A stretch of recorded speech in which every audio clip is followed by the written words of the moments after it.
Hi, my name is Samuel Mizrachi. I'm from the gallery next St. Stefan, Rosemarie Schwarzwälder, and I have the great pleasure to welcome you to our second Zoom webinar about Daniel KNORR and his exhibition here in our gallery in Vienna.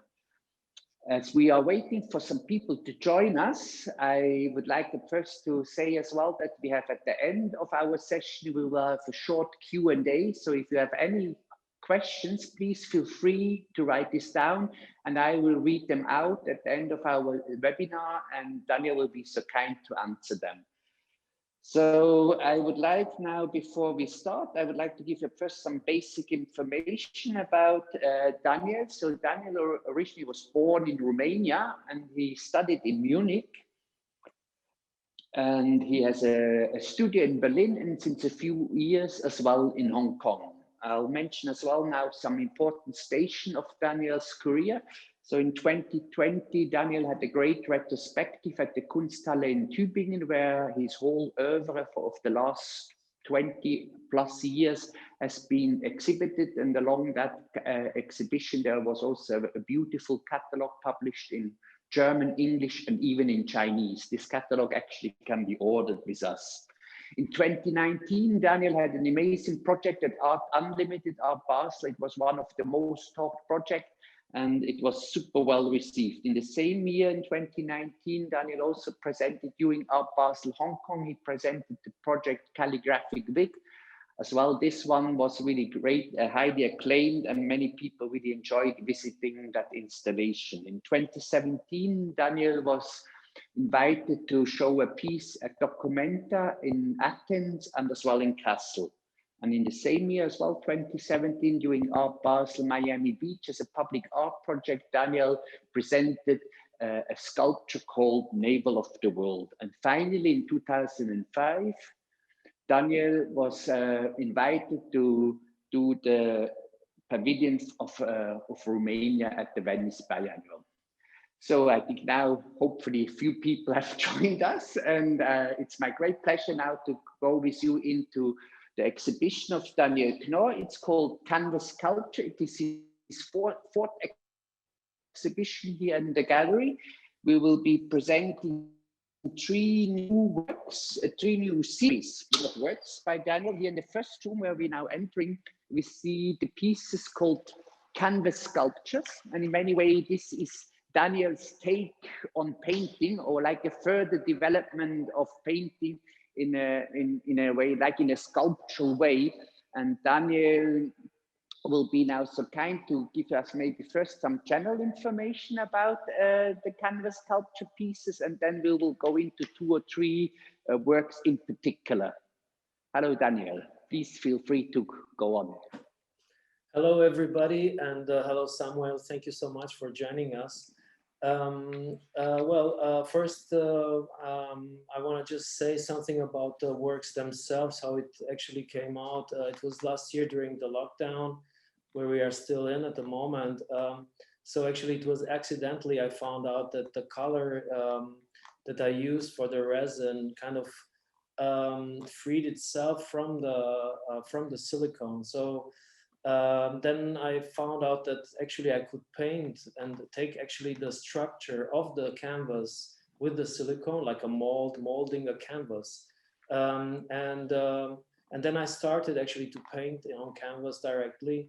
And I did different takes, but one of that is actually a way of looking at art history in a different way.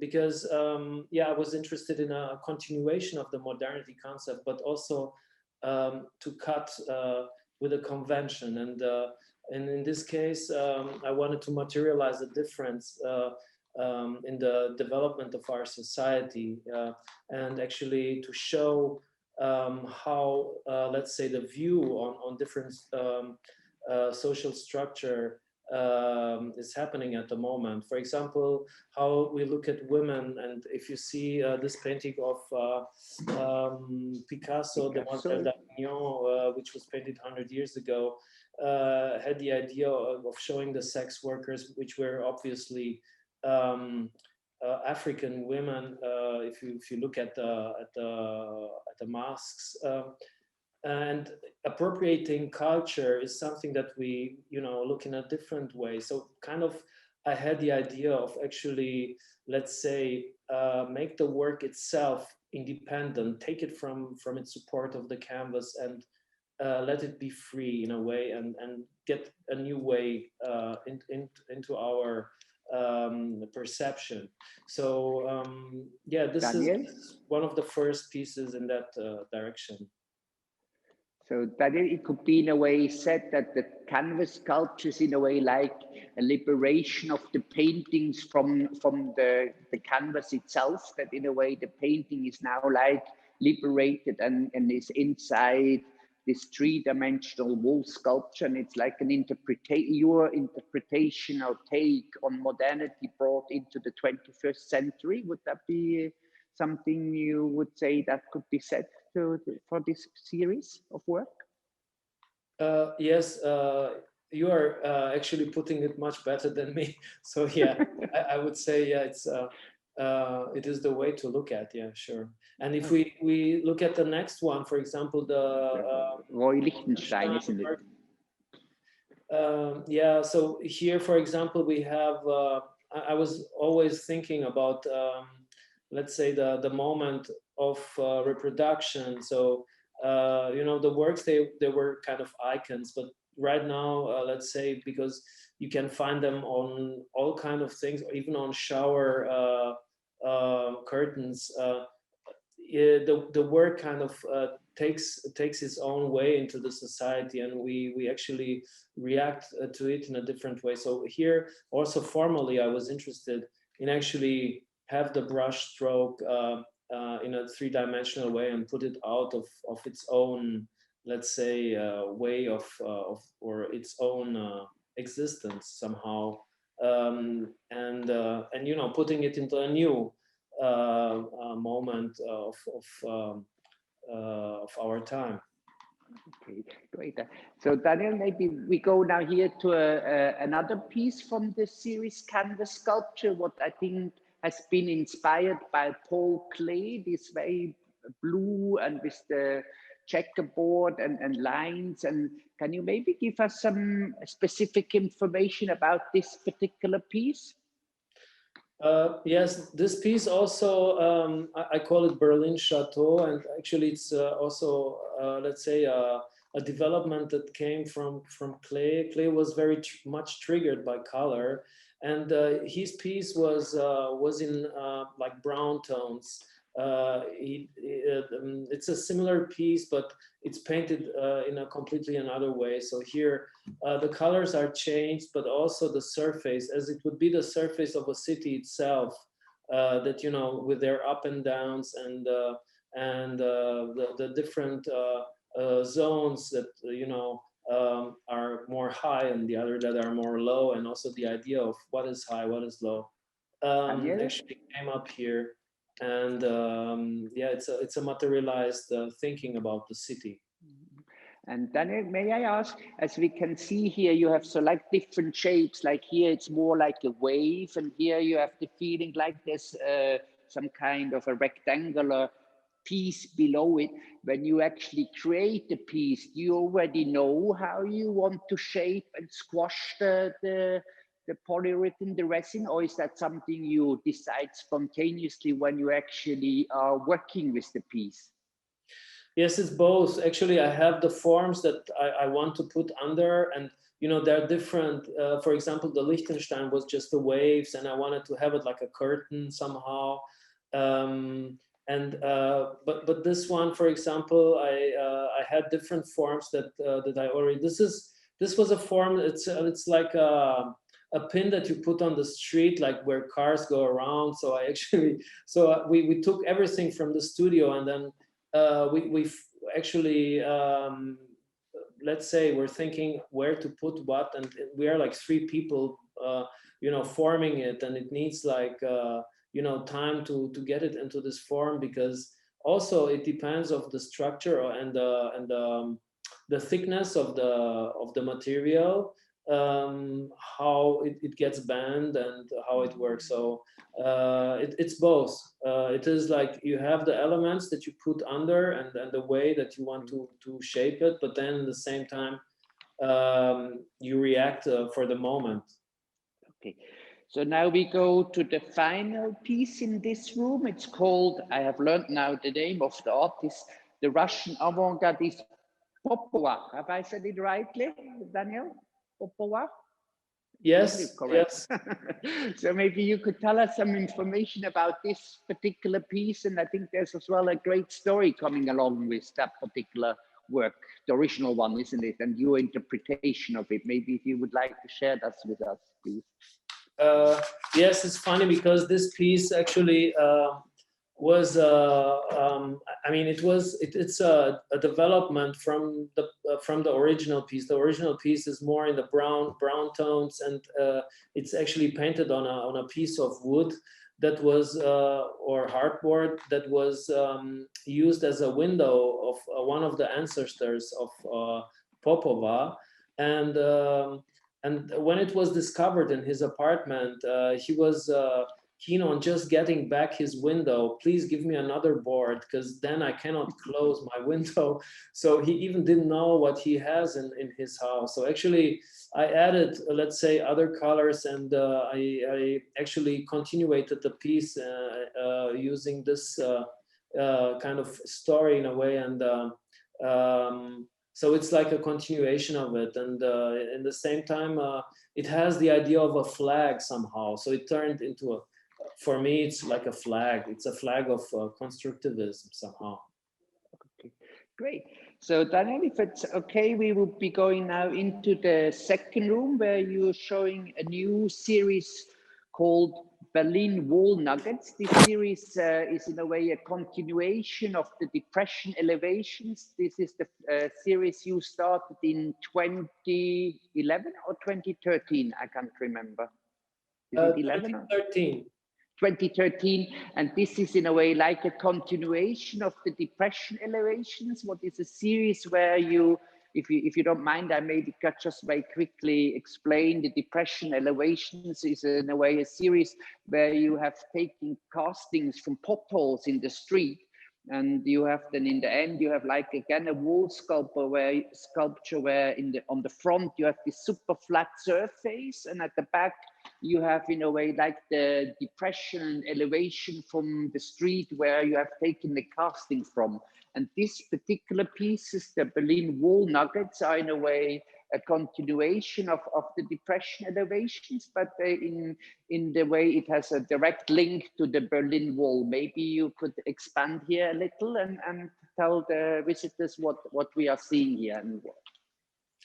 Yes, these pieces are actually the forms of in the back. Actually, I took the form of different puddles around the wall. The wall is still delimited, so in Berlin you can see where it was going, and so I was interested actually to, but you don't see it anymore. The wall is gone happily, and. But what actually remained is just a memory about the paintings that used to be on the wall. Like painters came from all over the world, from the 60s till the 90s when the wall came down, to actually pay tribute to freedom, and actually because from the west part you could access the wall, and there was many paintings and many layers of those paintings. So actually, I'm paying myself tribute to this paintings, and have a multi-layering process of pouring. So this is why you have different colors on different levels. So you, in a way, could say that it's different layers. What you actually can see when you look at the pieces from the side, you actually can see that it's in a way like a three-dimensional way of an abstract painting. That this is in a way like your interpretation of all the different artists who have come over the years in the past to do some paintings on the Berlin Wall. It's in a way like memorized or frozen here in time in the piece itself, isn't it? Yes, thank you very much for putting it so well, Samuel. Yes, yeah, that's true. Okay, great. So maybe our cameraman can as well show this larger PC on the outside, because obviously, as you've seen here, they are lit in a showcase, what makes them look very brilliantly. But at the same time, if you have it on a wall as well, like here, you can see very clearly, in a way, the three-dimensional thing, and as well the casting from the back. And on the front, you have this really very super flat surface, where when you look into it, you can see all these different levels of or layers of paint, like frozen in time. And I think, yeah, they are just very fascinating and beautiful. Yes, Samuel, yes, thank you very much for putting it so nice. There is also, like, I made those showcases with light, and so it can be shown with light, but without light as well. Eventually, it needs a spot that kind of show it, but it's dependent from each of them how we want to show it. In the gallery, we wanted to have a more darker side, so you have the light and then the dark, and yeah, I was more interested in having this difference as well. Okay, great, thank you. So now we go into the final room. There is a other series, the third series you are showing. It's called Drippings. It's your most recent series, what you have started, I think, just sometimes last year, where you actually use the polyurethane, the resin you're working with, what has been used in the depression elevation and as well in the Berlin wall nuggets. You are using here in a new way, where you, if I understood correctly, you pour at first the polyurethane onto a piece of glass, and before it actually dries, before the liquid solidifies, you turn it around, so that in a way, in the end, you have on the front, you have this super flat surface again, and that actually at the back, you have like the droplets frozen in time. So maybe, Daniel, you could please tell us some information. What was your thinking behind this series, and maybe give us some more information about the drippings? Yeah, so I was interested in surface, because working with, let's say, the nivelations on the street and different also industrial, I was interested in this in the idea of surface, because it's something like we love, but in the same time also have problems with, because something that is on the surface is very, yeah, simple, but in the same time, I was interested how, because glass and all these surfaces are like a biopolitical phenomena. It's made for us to function better, to be quicker from A to B, and so on.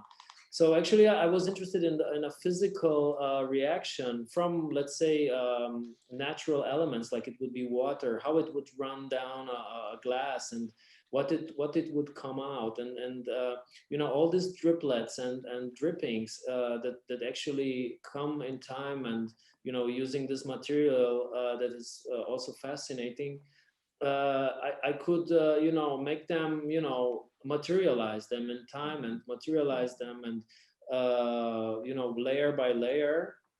And then later I was interested in putting them into a let's say a more utopian display. So because normally, Daniel, yes. did you not also, sorry to interrupt, but Daniel, did you not also say once in an earlier conversation that in a way for you it's as well something like it has a link to our society, that in a way these droplets at the back, that on one hand they're extremely fragile, they look very fragile and very fine, like our society very often appears to be, but at the same time they're actually amazingly strong, considering how fine they are, that this is in a way like there's also a reference to today.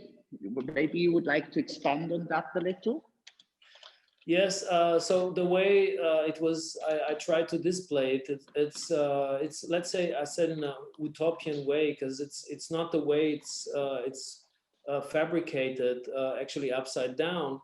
It is displayed in a way that we would not think drippings would stay. So everything would normally, like, physically go down. So it is a direction that we cannot, let's say, imagine, and it's something that sounds very strange, like our times are very strange, and we go in a direction that we don't know, but then and kind of a structure that we can see here and that, you know, comes up, is the fragility of the moment. It is a network, like a city. It would be like a structure of a, you know, a fragile structure that I feel we are in at the moment.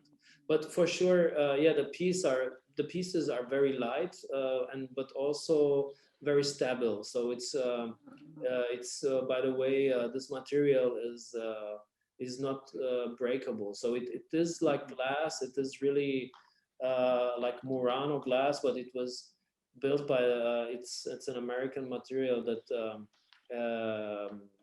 it's made for the creative industries, and it comes in the colors of a Murano glass. And Daniel, yesterday when you did the webinar in German together with Rosemary, there was this one question of one of the visitors asking, why are the droplets going to the back and not to the front? Maybe you know, why do you show in a way like the flat, super flat surface at the front and the droplets to the back? Because maybe a lot of people maybe would so initially think, oh, maybe it would be more exciting actually to see these frozen droplets coming out to the front. What was your idea actually to have it this way around instead of the way I just tried to describe? Yeah, I mean the thing is, like, it, you know, it's let's say it's this work I started like in November last year, so it's brand new. I you know, I made a lot of tests during the year, but just in November I could make it, let's say, make it happen in a way. And I'm interested in, you know, kind of, it would be like a flat screen, like a display. So in the back it would be the idea of a structure that actually makes the image possible, like in a TV screen. You know, it's like a electronics or like a structure that makes makes the image on the front, you know, happening. And for sure, it's the first idea, you know, like you know, to do it this way, but. In the same time, I think it is for me important to have this two sides, and um, turning it around, it would be even a little bit more aggressive. It could be interesting. I mean, it's a way I'm looking at the moment. It can change, but like that, I feel that both sides have a role, and you actually discover something in the back, which gives the piece a more enigmatic way of looking at. And in a way, it couldn't it be said it's a little similar like with the depression elevations, where you also actually have on the front, you have this super flat surface, and actually on the back, where here you have the droplets, you have at the back of the depression elevations, you have the depression and elevation, what you have taken the casting from. So in a way, it's like a little connection to the first series, what we are not showing now in this show, but what we have been very successful in all the various exhibition and shows we had with your works, isn't it? Yes, yes, you could put it that way as well. Sure. Okay, Daniel, so I think now, if it's okay, maybe we'll see if we have some Q&As, and I would read this out to you. Like, let's go over to the other room, because here the floor is so loud. So then I maybe would read out the questions if there are any, and then maybe you could answer this. So there's one question here. Congratulations for your beautiful show, Daniel. I totally agree. And then the question is, how has the COVID crisis changed your practice, your creative process? Yeah, thank you, Virginie. I see it also. Yeah. Virginie, yeah. Hello, Virginie. Yeah, thank you so much for this nice compliment. Yes, it changed in a way. Let's say, as an, I mean, my idea is like, as an artist, actually, you are in a lockdown all the time. So sometimes there is a gallerist or a curator or a collector coming and wants something from you, and then then life goes on. But yeah, I mean the works. I just felt that we are in a moment that of a total change. So this is why actually the canvas sculptures is a way for me to depict a big change in the society, and actually to see also to actually make or to materialize the idea of a change and also of a new view on things. And you know, going on with the drippings is similar. I have this idea that these works also connect to the, also they look a little bit like a virus in a way, but okay, for sure they're not a virus, but have this let's say impact where actually a social moment is materialized. Okay. Great, Daniel. Thank you so much for taking us through your wonderful show here. Thank you, everybody, for joining us, and I hope it was interesting. And yeah, thank you and goodbye. Oh, oh, is there another question? Oh, yeah, there's another question. Oh, technical problems. 1 second. Okay. I'll read it out, Daniel. So, hello, thank you for your interest. I'm wondering about the choice of resin. Can you talk about us a little through that, the polyurethane, what kind of material that is, Daniel?